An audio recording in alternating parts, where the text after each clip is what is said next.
Hello, तर सगळे कसे आहात? तर आज मी तुम्हाला काळ्या चण्याची उसळ म्हणजे रसाभाजी कशी करते मी तुम्हाला दाखवते.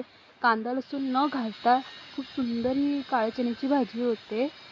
तर इथे मी भरपूर हिरवी कोथिंबीर, हिरवी मिरची आणि भाजलेला सुका खोबरा आणि आलं घेतलेलं आहे आणि त्याला वाटण करून मिक्सरमध्ये वाटून घेतलेलं आहे.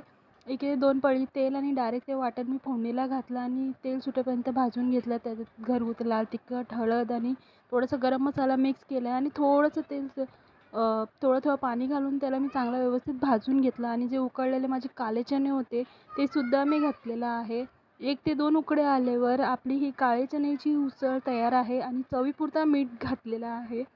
तर तुम्हाला कशी वाटली माझी ही रेसिपी न कांदा लसूण घातलेली चण्याची भाजी? तर नक्की कमेंट करून मला सांगा. तर हे मला एकाने मागितली होती ही भाजी कांदा लसूण न घालता. तर व्हिडिओ